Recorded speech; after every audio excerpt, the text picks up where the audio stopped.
시청자 여러분 안녕하십니까? 국정의 바른 소리를 전합니다. 3월 19일 화요일 KTV 대한뉴스 시작합니다.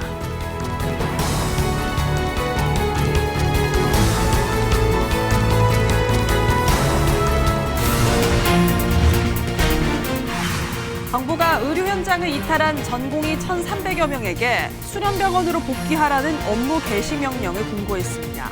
의대 증원 2,000명에 대한 대학별 배정은 이르면 내일 공개될 전망입니다.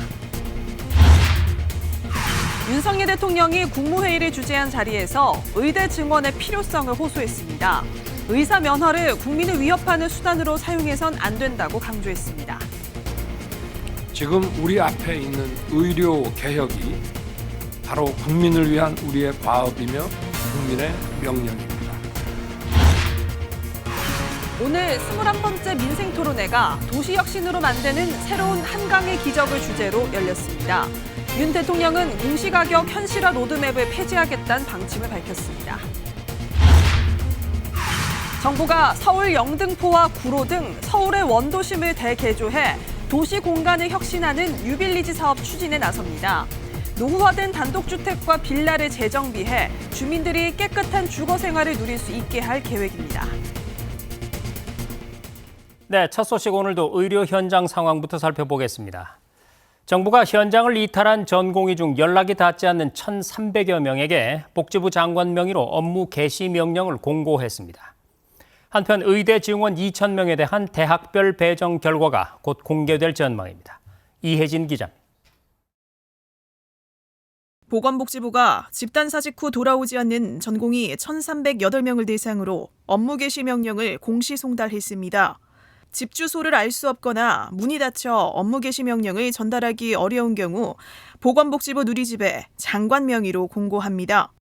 대상자 목록에는 의사 면허 번호와 이름 일부가 표기돼 있습니다. 업무 개시 명령이 전달돼 있음을 확실히 해두기 위한 절차입니다. 정당한 사유 없이 명령을 거부한 의료인은 1년 이하 면허 정지, 3년 이하 징역이나 3천만 원 이하 벌금이 부과됩니다. 이로써 정부가 미복귀 전공의 대상 면허 정지 등 행정처분, 고발 등 사법 처리 준비를 마친 걸로 풀이됩니다. 의사협회 간부 일부에게는 이미 3개월 면허 정지를 통보한 상황입니다. 전공의 여러분들에게도 말씀드립니다. 여러분들이 자리를 비운 지 한 달이 되었습니다. 지금도 늦지 않았습니다. 돌아오시기 바랍니다. 여러분이 있어야 할 곳은 환자의 곁입니다. 필수 의료 강화를 위한 충분한 보상 등 세부 대책도 계속 마련하고 있습니다.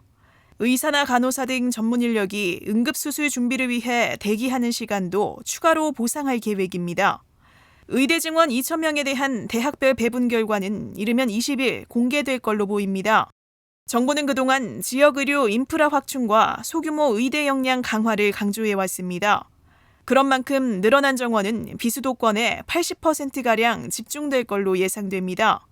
특히 지역 거점 국립대와 입학 정원 50명 이하, 이른바 미니 의대 정원이 2배가량 늘어날 것이란 전망이 나오고 있습니다. KTV 이혜진입니다. 윤석열 대통령은 국무회의를 주재하면서 20분의 시간을 할애해서 의대 지원이 필요한 이유를 설명했습니다. 윤 대통령 그러면서 의사 면허를 국민을 위협하는 수단으로 사용해선 안 된다고 강조했습니다. 계속해서 최영은 기자입니다. 의료개혁은 국민을 위한 과업이자 국민의 명령이다. 국무회의를 주재한 윤석열 대통령이 의료개혁에 대한 의지를 강조하며 이같이 밝혔습니다. 그러면서 집단 행동을 하는 의료인들에 대해 안타까움을 나타냈습니다. 국민의 생명을 살리기 위해 부여된 의사 면허를 국민을 위협하고 불안하게 만드는 수단으로 사용해서는 안 됩니다. 의대 정원의 단계적 증원 가능성 등에 대해서는 현실과는 동떨어진 이야기라며 선을 그었습니다. 2,000명 증원은 세계적으로 유례없는 급격한 고령화 추이를 고려한 최소한의 규모라며 나중에는 훨씬 큰 규모의 증원이 필요해질 뿐만 아니라 매년 증원을 둘러싼 사회적 논란과 갈등이 반복될 수밖에 없다고 설명했습니다. 매년 국민들이 의사들 눈치를 살피면서 마음을 졸여야 한다면 이것이 제대로 된 나라라고 할 수 있겠습니까? 의사 수가 늘면 의료 서비스 질이 떨어질 수 있을 거라는 우려 등 의료계의 주장에는 조목조목 반박했습니다. 법조계 등 다른 전문 분야를 예로 들며 전문가가 늘면 시장이 커지고 산업 전체의 규모와 역량이 커진다고 강조했습니다. 특히 필수 중증 의료에 종사하는 의료인의 보상 불균형 문제도 해소될 수 있을 거라고 말했습니다. 그러면서 내년도 2,000명의 증원 규모를 비수도권 지역 의대 중심으로 배정해 지역 필수 의료를 강화할 거라고 덧붙였습니다. 윤 대통령은 아울러 전날 서울 아산병원을 찾아 환자 곁을 지키는 의료진을 보고 경의를 표하게 됐다며 집단 행동을 하는 의료진이 다시 돌아와 주길 바란다고 호소했습니다. 윤 대통령은 민생 토론회 형식의 의료개혁 토론회도 개최하겠다고 밝혔습니다. 또 다음 달 대통령 직속 의료개혁 특별위원회를 구성하고 전공의 등 의료계를 참여시켜 의료개혁 과제를 함께 논의하겠다고 설명했습니다. KTV 최영은입니다. 이런 가운데 전공의들의 이탈에도 전문의들이 남아서 정상 진료를 선언한 병원이 있습니다. 건국대학교 충주병원인데요. 이곳의 정상 진료 선언을 시작으로 현장을 지키겠다는 의료진들의 움직임도 점차 확산하는 모습입니다. 김경호 기자가 취재했습니다. 얼마 전 어머니의 자궁에 혹이 생긴 사실을 알게 된 새 남매. 급히 수술 일정을 잡으려 했지만 수도권의 주요 대형 병원에서 퇴짜를 맞았습니다. 유일하게 건국대 충주병원으로부터 수술이 가능하다는 답변을 듣고 남매는 경북 문경에서 어머니를 모시고 찾아왔습니다. 일주일 전에 예약했거든요. 근데 다른 병원 같으면 안 된다고 연락 올 거라고 우리도 그냥 노심초사하고 있었는데 다행히 어제 입원하시고 오늘 수술을 잘 해가지고 저희도 좋죠. 엄마도 이제 깨어나셔가지고. 아까 다른 분 보니까 천안에서도 오고 뭐 이랬더라고요. 의사들의 병원 이탈이 확산하는 가운데 정상 진료를 선언한 건대 충주병원은 지역 환자에게 큰 힘이 되고 있습니다. 충주병원은 전공의 대부분이 사직서를 냈지만 전체 의사 62명 중 전문의 49명이 현장을 지키고 있습니다. 전문의 7명이 교대로 응급실 근무를 서왔는데 이달부터 응급의학 전문의 3명을 추가로 채용했습니다. 병원 응급실 앞에는 365일 24시간 전문의가 상주해 있다는 안내 문구가 적혀 있습니다. 충주병원의 정상진료 선언을 시작으로 환자 곁을 지키겠다는 의료진의 다짐도 확산하는 모습입니다. 뇌혈관 관련 학회와 중앙의료원장 등은 병원을 지키겠다, 의료안전망 역할을 다하겠다는 입장문을 냈습니다. 정부는 흔들리지 않고 현장을 지키는 의료진에게 깊은 감사를 표했습니다. 주변에 동요하지 않고 환자의 곁을 끝까지 지키겠다고 뜻을 밝혀주신 현장의 의료진께 깊은 감사의 말씀을 드립니다. 한편 정부는 중증과 응급 환자를 중심으로 비상진료 체계를 정상적으로 유지하고 있다고 밝혔습니다. 전체 종합병원의 중환자실 입원 환자는 평소와 비슷한 수준을 유지하고 있고 응급의료기관 또한 병상을 축소 없이 운영하고 있다는 설명입니다. 복지부는 공공병원과 군병원 응급실도 안정적으로 운영되고 있는 만큼 전임이 복귀를 앞둔 군의관의 조기 투입에 대해 국방부와 협의할 계획입니다. KTV 김경호입니다.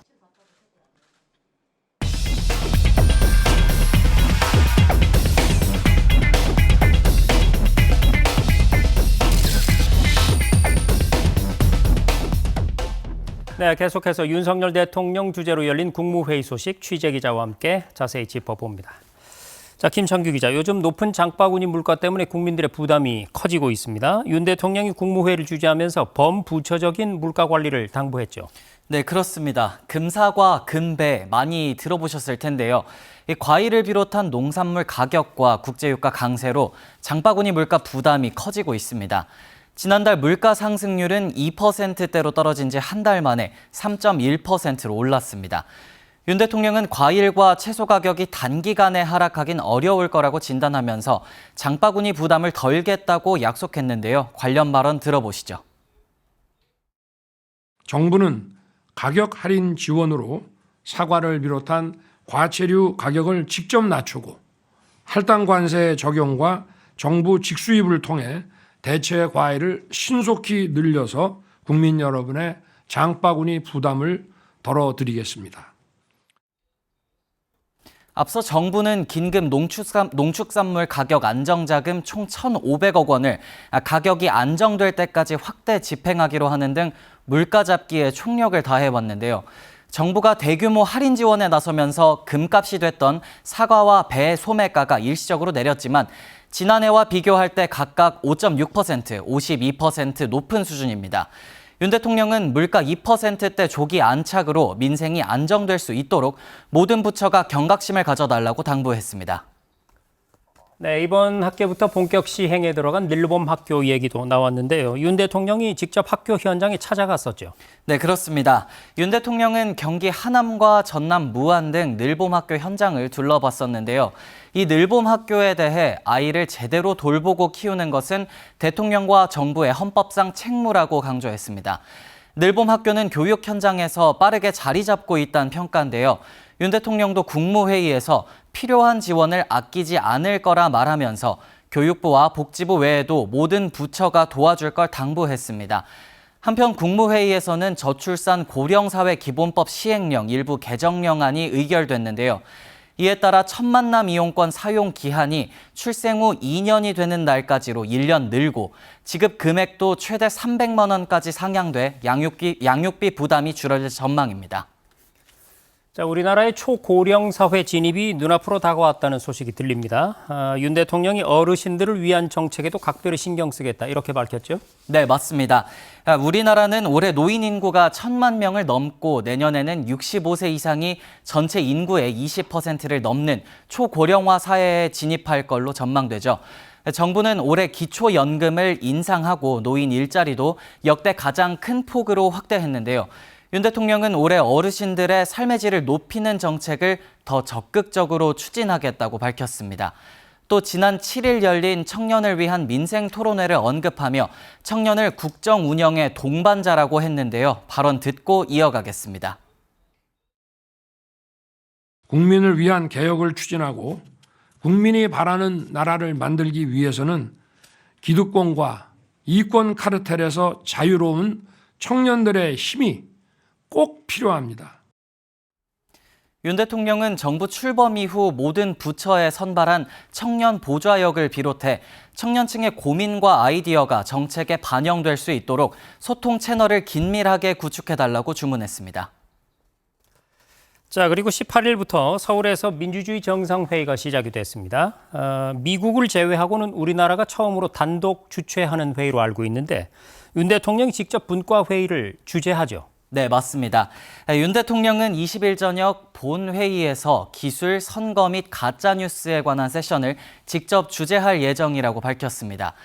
18일 개회식에서도 윤 대통령은 민주주의를 위협하는 것은 가짜뉴스라고 강조하는 등 비판적 입장을 견지해왔는데요. 직접 주재하는 회의도 가짜뉴스와 허위 선동 등 디지털 기술 발전에 따른 위협으로부터 민주주의의 핵심인 선거와 정치 시스템을 지키는 계기가 될 거라고 말했습니다. 아울러 미국이 아닌 나라에서 처음 열리는 이번 회의가 세계적으로 민주주의를 발전시키고 확산시키는 이정표가 될 수 있도록 마지막까지 잘 챙기겠다고 덧붙였습니다. 네, 지금까지 국무회의 주요 소식 취재 기자와 함께 자세히 알아봤습니다. 김창규 기자, 잘 들었습니다.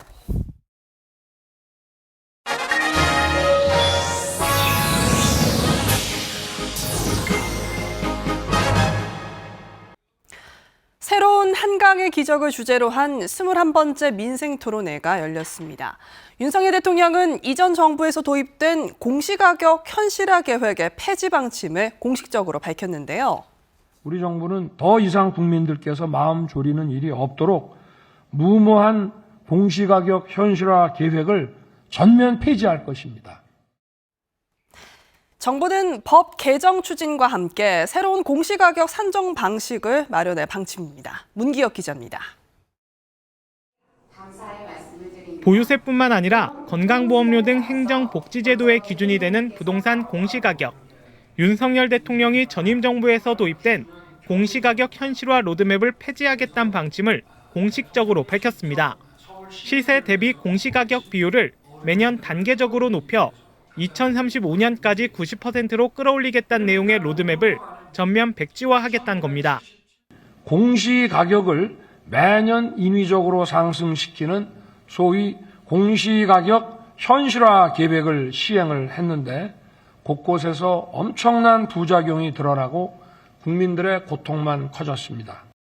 정부는 이를 위해 목표치를 설정하고 계획을 수립하도록 한 부동산 공시법 개정을 추진합니다. 그리고 기존의 형평성 문제 등을 개선하는 새로운 산정 방식을 마련할 계획입니다.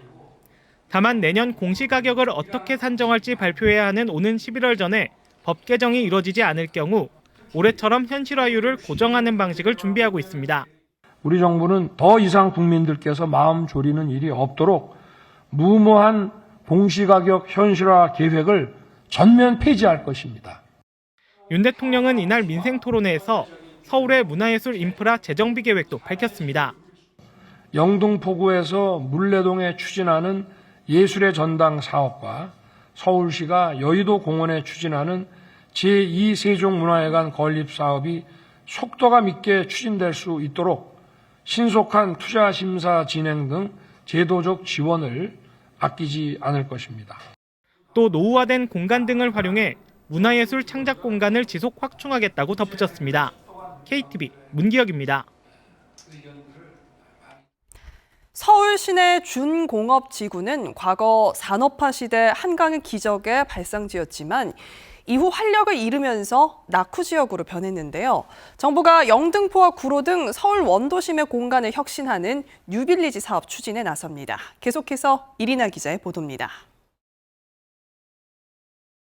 1960년대를 시작으로 1980년대에 이르기까지 한강의 기적을 이끈 수출 주역들의 무대였던 서울 서남권 지역. 하지만 시간이 흘러 산업 구조가 바뀌면서 과거의 영광은 사라진 지 오래입니다. 중공업 지역 규제에 가로막히면서 도심 개발에 뒤처져 지금은 다른 지역과 비교해 상대적으로 낙후한 동네로 변했습니다. 정부는 이 같은 노후화된 단독주택과 빌라를 재정비하는 뉴빌리지 사업 구상을 발표했습니다.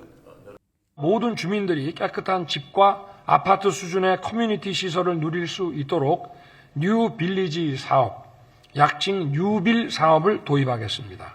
뉴빌 사업은 주로 10호에서 50호 규모의 노후화된 단독주택과 빌라를 새로운 타운하우스와 현대적인 빌라로 재정비하는 사업입니다. 이를 위해 정부가 정비자금을 저금리로 융자하고 주차장과 CCTV, 운동시설 등 주민 공동시설 설치 비용도 지원한다는 계획입니다. 올해 하반기 시범사업 공모를 시작으로 내년부터 사업이 본궤도에 오를 전망인데 기존 예산을 효율적으로 재편해 추가적인 재정 부담 없이 10년간 10조 원을 투입할 것이라고 설명했습니다. 여기에 더해 청년과 서민층에 대한 주거비 지원도 강화할 방침입니다. 최대 월 20만 원을 보조해주는 청년 월세 지원 사업의 보증금 상한제를 없애고 지원 기간도 2배로 늘립니다. 또 2년간 신축 중소형 주택 10만 가구를 공공이 사들여 저렴한 전월세로 공급합니다. 약 10만 호의 소형 주택을 신축 매입 약정 방식이라는 방식으로 공공기관, LH 같은 공공기관을 통해서 공급을 해 나가도록 하겠습니다. 전세 방식이든지 또 월세 방식이든지 다양한 방식으로 다양한 계층에게 공급해 나가도록 하겠습니다. 아울러 민간이 주택 공급자 역할을 원활히 해나갈 수 있도록 기업형 장기 임대주택의 임대료 규제를 완화하는 동시에 세제 지원을 확대하겠다고 밝혔습니다. KTV 이리나입니다. 요즘 거리에서 무분별한 정당 현수막들 많이 자취를 감췄죠. 개정된 법이 지난 1월부터 시행됨에 따라 정부가 집중 점검에 나선 결과 13,000여 개의 규정 위반 현수막이 정비됐습니다. 윤현석 기자의 보도입니다. 서울 시내의 한 교차로. 정당에서 설치한 현수막이 전신주마다 걸려 있습니다. 운전자의 시야를 가릴 수 있는 횡단보도 주변도 예외는 아닙니다. 얼마 전까지만 해도 통행이 불편할 정도로 현수막들이 무분별하게 설치됐던 곳입니다. 지금은 보시는 것처럼 현수막이 깨끗하게 정리된 상태입니다. 한결 깨끗해진 거리에 시민들은 반가움을 나타냈습니다. 이게 많아서 불편했는데 조금 치워주니까 훨씬 나은 것 같더라고요. 이 같은 변화는 지난 1월 개정 5개 관공물법이 시행되면서 시작됐습니다. 행정안전부는 개정 5개 관공물법 시행 이후 전국 정당 현수막 일제 점검을 진행, 설치 기준을 위반한 현수막을 모두 철거했습니다. 행안부는 전국 229개 지방자치단체에서 모두 13,082개의 규정 위반 정당 현수막을 정비했습니다. 시도별로는 경기 2,489개, 서울 1,868개, 부산 1,343개 순으로 나타났고 도시 지역이 전체 정비 수량의 86%를 차지하는 것으로 확인됐습니다. 위반 유형별로는 설치기간 위반이 64%로 가장 많았고 현수막 높이 등 설치 방법 위반 17%, 어린이 보호구역 등 금지 장소 위반 9% 순으로 나타났습니다. 한편 정부는 개정법령 시행 후 규정 위반 현수막이 현저히 줄어든 것으로 분석했습니다. 현수막으로 인한 민원 접수 건수가 30% 감소했고 정당 현수막 설치 방법과 관련된 위반 건수도 꾸준히 감소하는 등 개선 효과가 있는 것으로 나타났습니다. 행안부는 4월 국회의원 선거운동 기간 전까지 정당 현수막이 난립할 것으로 예상되는 만큼 지방자치단체와 함께 집중점검과 정비를 이어갈 계획입니다. 또 변화된 제도가 조기에 안착해 정당 현수막으로 인해 국민이 불편을 겪는 일이 없도록 현장 점검과 정비를 지속적으로 추진할 방침입니다. KTV 윤현석입니다. 앞으로 한 달간 건설 현장에서의 불법 행위에 대해 관계부처가 합동으로 현장 점검을 합니다. 초과수당 과다 청구 방식의 원래비 강요 등 교묘한 방식으로 계속되는 불법 행위를 뿌리 뽑는다는 방침입니다. 김민아 기자가 보도합니다. 20일부터 다음 달 19일까지 정부가 관계부처 합동으로 건설 현장 불법 행위 현장 점검에 나섭니다.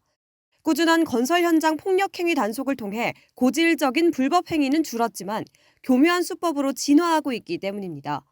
국무조정실 건설 현장 불법 근절 TF 회의 결과 일부 현장에서 여전히 노조원 채용을 강요하거나 초과 수당을 과다 청구하는 방식으로 원래비를 요구하는 경우가 드러났습니다.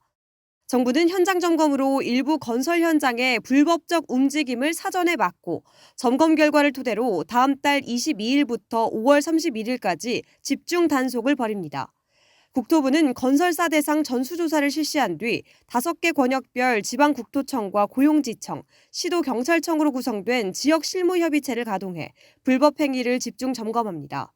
고용노동부는 지난해 채용 강요 과태료 부과 대상자가 있는 건설사업장, 시정명령을 받은 사업장 등을 중심으로 현장 계도를 실시한 뒤 점검에 나섭니다. 경찰청은 지난 14일부터 이미 단속을 강화했으며 점검 기간 사안별로 핀셋식 단속도 진행할 예정입니다. 지난해 건설노조 불법 행위를 지적하며 강도 높은 대책을 주문한 윤 대통령. 아직도 건설 현장에서는 강성 기득권 노조가 금품 요구, 채용 강요, 공사 방해와 같은 불법 행위를 공공연하게 자행하고 있습니다. 정부는 강력한 법 집행으로 건설 현장의 잘못된 관행을 바로잡아 나갈 방침입니다. KTV 김민아입니다. 북한이 미사일 도발을 이어가고 있는 가운데 우리 군이 북한의 주요 진지를 정밀 타격할 수 있는 무기를 전력화합니다. 또 정찰 위성 235기를 올해 순차적으로 발사해 대북 감시 정찰 능력도 보강할 예정입니다. 박지선 기자입니다. 2010년 연평도 포격전 이후 우리 군이 북한의 주요 진지를 파괴할 목적으로 개발한 전술지대지 유도무기. 국방부가 올해 이 전략무기를 처음으로 전력화한다고 밝혔습니다. 사거리가 180여 킬로미터에 달하고 열 압력으로 지하 수십 미터까지 관통할 수 있으며 지난해 품질 인증 사격도 마쳤습니다. 전력화 작업이 마무리되면 우리 군의 현존 전력이 보다 극대화될 것이란 분석이 나옵니다. 주요 전략 무기를 운용하고 합동 발전 방안을 주도할 전략사령부는 하반기 본격 창설됩니다. 이에 따라 북한의 핵과 미사일 위협에 대한 우리 군의 대응력도 보다 정교해질 전망입니다. 네, 우리 군은 북한의 핵 미사일 위협에 효과적으로 대응하기 위해서 우리 군의 전략적 능력을 통합 운용하고 합동 전력 발전을 주도하게 될 전략사령부 창설을 추진하고 있습니다. 올해 안에 창설을 목표로 추진하고 있습니다. 이와 함께 지난해 12월 군 전용 정찰위성 1호를 발사한 데 이어 올해 4월과 11월에 군 정찰위성 235기를 순차적으로 발사합니다. 군은 1호기와 상호 보완적 운용을 통해 대북 감시 정찰 능력이 체계적으로 구축될 것으로 내다봤습니다. 또 올해 미국과의 범정부 모의 연습과 군사적 도상 훈련을 단계적으로 시행합니다. 북한의 핵 사용 시나리오를 반영한 훈련으로 한미 간 대북 확장 억제력을 끌어올릴 전망입니다. 동맹국 협력도 강화하기 위해 유엔사 회원국들과 올해부터 국방장관회의를 정례화하고 연합 연습훈련도 활성화합니다. KTV 박지선입니다. 한국형 전투기 KF-21이 유사시 작전 반경을 확대하기 위한 공중급유 비행 시험에 성공했습니다. 원거리 작전 능력을 확보함에 따라 앞으로 전투력을 한층 높일 수 있을 것으로 기대됩니다. 김유리 기자가 보도합니다. 한국형 전투기 KF-21의 시제 5호기, 경남 사천 제3훈련비행단에서 이륙 후 남해 상공에서 공중급유 비행에 처음 성공했습니다. 이번 공중급유 비행 성공은 KF-21의 작전 반경 및 작전 가능 시간을 확장시켜 공군의 원거리 작전 능력 확보는 물론 전력 증강에 기여할 수 있다는 데 그 의의가 있습니다. 공중급유는 비행 중 급유기의 급유 막대를 KF-21에 연결한 후 보유 연료를 이송하는 방식입니다. 공중급유 시 급유기 뒤쪽에 난기류가 발생하는데 KF-21 조종에 어떤 영향을 미치는지, 급유기와의 연결 분리가 안전하게 되는지 등도 점검했습니다. 방사청은 공중급유 시점과 급유량에 따라 다를 수 있지만 1회 공중급유로 작전 반경이 최소 약 50% 이상 증대될 것으로 예상된다고 밝혔습니다. 한편 KF-21은 지난 2016년 개발에 착수한 후 설계와 시제기 제작을 거쳐 2022년 최초 비행을 실시했습니다. 이후 지난해 5월 잠정 전투용 적합 판정을 받았습니다. KF-21 후속 비행 시험은 2026년 상반기까지 수행될 예정입니다. 다양한 고도와 속도로 비행하며 공중급유 능력 검증을 지속할 계획입니다. 국내 방산업계가 수출 확대에 나서고 있는 가운데 KF-21 역시 중동 지역 국가들의 주목을 받고 있습니다. 사우디, 이라크 등 고위 관계자들의 연이은 방한이 이어지는 만큼 K-방산 수출에도 한층 탄력이 붙을 것으로 기대됩니다. KTV 김유리입니다. 군 복무자에게 국민연금 가입 기간을 추가로 인정해주는 군 크레딧 제도의 복무 인정 기간을 현행 6개월에서 복무기간 전체로 확대하는 방안이 추진됩니다. 국가보훈부가 이 같은 내용의 올해 주요 정책 추진 계획을 내놨습니다. 이번 개선안은 군 복무에 대한 사회적 보상을 강화하기 위한 것으로 국민연금 기간이 추가로 인정되면 연금 수령액도 그만큼 늘어나게 됩니다.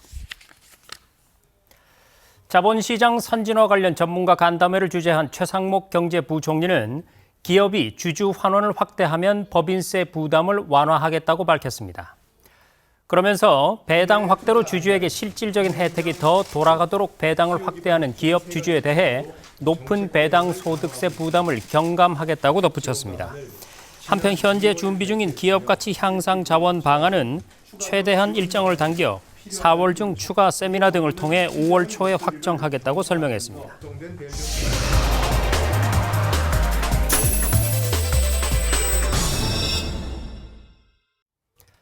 나이가 들면서 근육량이 줄어드는 걸 당연히 여기고 방치했다간 자칫 근감소증으로 이어질 수가 있다고 합니다. 이렇게 되면 쉽게 넘어져서 다치는 경우가 발생하곤 하는데요. 어떻게 하면 예방할 수 있는지 최다희 기자가 알려드립니다. 올해 82살인 이원자 씨. 지난달 화장실에서 목욕을 하다 다리에 힘이 풀려 넘어지면서 손목뼈가 부러졌습니다. 목욕 의자에 앉아서 하다가 일어서다가 넘어져서 손을 꽉 짚었더니 이렇게 됐어요. 나이가 많거든요, 내가. 이처럼 나이가 들면 근육량이 줄어들어 앉았다가 일어나는 게 힘들고 무거운 물건을 드는 것도 어렵습니다. 심지어는 이 씨처럼 가벼운 일상생활을 하다가 넘어져 심각한 골절로 이어지기도 합니다. 나이가 들어 근육량이 줄어드는 것을 당연하게 여기고 방치했다간 자칫 근감소증으로 진행될 수 있습니다. 근육의 양이 줄어드는 것, 근육의 힘, 근력이 줄어드는 것, 세 번째로는 그런 근기능이 줄어드는 것을 통틀어서 근감소증이라고 얘기하고요. 가장 근본적인 원인은 주로 노화가 많고요.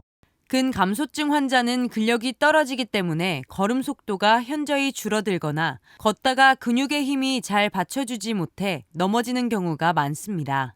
이에 질병관리청 국립보건연구원은 근력운동과 같은 저항성 운동을 주 몇 회 실시했을 때 근감소증의 위험을 낮출 수 있는지에 대한 대규모 데이터 분석을 진행했습니다. 저항성 운동은 근력과 근지구력의 발달을 위해서 신체나 기구 등의 무게를 활용해 근육의 수축과 이완 등을 반복하는 운동입니다. 국립보건연구원이 만 40세에서 79세 성인 약 13만 명을 분석한 결과 저항성 운동을 주 3일 이상, 적어도 1년 이상 지속하면 근감소증 위험이 낮아진다는 걸 확인할 수 있었습니다. 연구 분석 결과 주 3일 이상 근력 운동을 하는 경우 근감소증 위험이 20% 이상 감소를 했고요. 그리고 이러한 운동을 2년 이상 지속하는 경우는 근감소증 위험을 45%까지도 감소할 수 있다는 것을 발견을 했습니다. 특히 근감소증은 신체 기능 저하와 골다공증 등의 위험 증가와도 관련되기 때문에 무엇보다도 예방이 중요하다고 밝혔습니다. 한편 연구원은 연구 대상자를 살펴봤을 때 주 3일 이상 저항성 운동을 하는 경우가 남성은 11%, 여성에서는 8%에 불과했다며 저항성 운동의 중요성을 인지하고 꾸준히 근력 운동을 하는 것이 필요하다고 덧붙였습니다. KTV 최다입니다.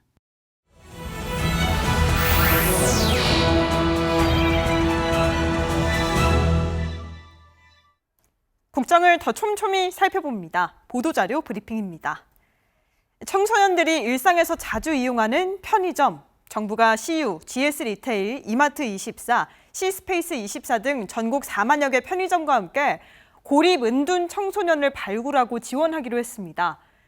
우선 고립 은둔 청소년이 볼 수 있도록 전국 편의점 매장의 양방향 계산기 화면을 통해 고립 은둔 청소년 원스톱 패키지 지원 사업과 청소년 상담 1388 번호를 안내합니다. 또 여성가족부 SNS에 소개된 원스톱 패키지 지원 사업 홍보물을 공유하면 210명을 선정해 편의점 상품권을 지급하는 이벤트를 오는 31일까지 진행합니다. 여가부는 편의점주, 근로자가 청소년에게 지원 서비스를 안내할 수 있는 행동 지침을 교육하고 희망하는 편의점주를 중심으로 1388 청소년 지원단도 운영할 계획입니다. 올 봄에는 과일나무 꽃이 평년보다 열흘 이상 빨리 필 것으로 전망됩니다. 농가에 대비가 필요한데요.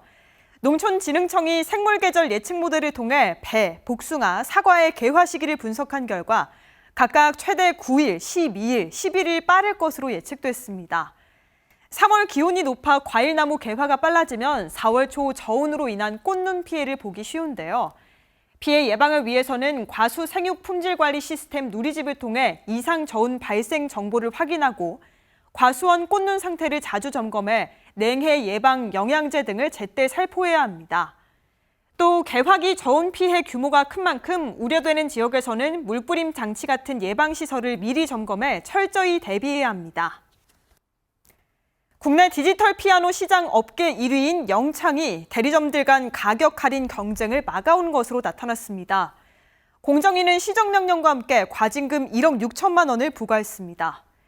사업자가 거래 상대방에게 자사 물품을 특정한 가격으로 판매할 것을 강제하는 재판매 가격 유지 행위는 공정거래법상 금지돼 있는데요. 하지만 영창은 자사의 디지털 피아노, 스피커 등에 대해 온라인 최저 판매가를 지정하고 가격을 낮춰 판매한 대리점에 289차례나 제품 공급을 중단했습니다. 이번 공정위 제재 조치 후 대리점 간 경쟁이 활성화되면서 온라인상 영창 디지털 피아노의 가격도 저렴해졌는데요. 공정위는 앞으로도 시장 내 가격 경쟁을 인위적으로 제한하는 재판매 가격 유지 행위를 엄중히 감시하겠다고 전했습니다. 과거와 달리 요즘은 사골 육수도 간편하게 조리하고 활용할 수 있는데요. 하지만 소비자연맹이 간편 사골 육수 10개 제품을 평가한 결과 일부 제품은 나트륨 과다 섭취에 주의할 필요가 있었습니다. 풀무원 요리 육수 한우 사골의 경우 하나를 다 마실 경우 나트륨 섭취가 일일 영양성분 기준치 대비 112.4%에 달했는데요. 제품 100g당 나트륨 함량은 양반 진국 사골곰탕이 가장 높았고 요리하다 사골 육수가 가장 낮아 제품 간 최대 13.3배 차이가 났습니다. 이 밖에도 제품별로 필수 아미노산 함량은 최대 4.6배, 가격은 최대 3.01배 차이가 나는 것으로 나타났습니다. 사골육수 10개 제품 모두 미생물이나 식품 첨가물, 중금속 등 안전 관련 문제는 없었는데요. 자세한 가격 품질 비교 정보를 알고 싶다면 소비자24 누리집에 접속해 보시기 바랍니다. 지금까지 보도자료 브리핑이었습니다.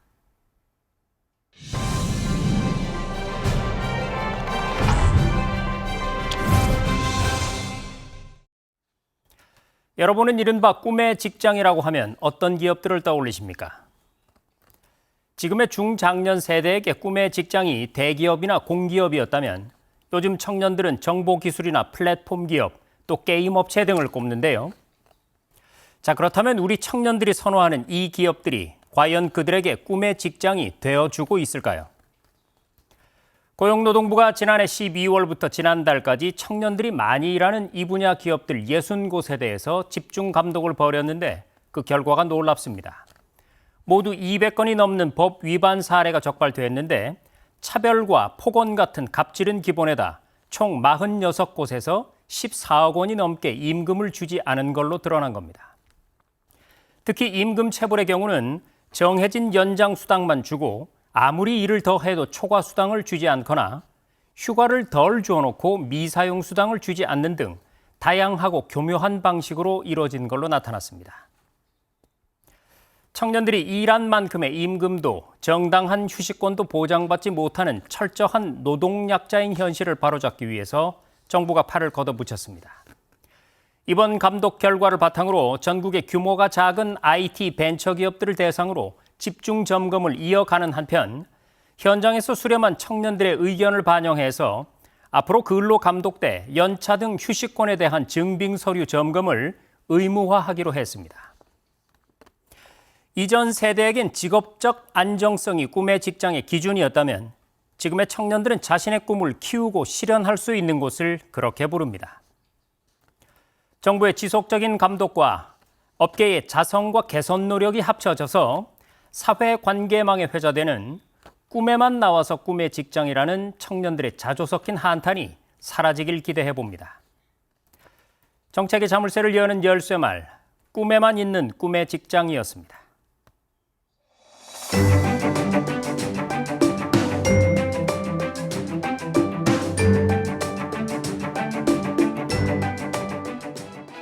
안녕하세요. 캐웨더 라이프스타일 예보 박유라입니다.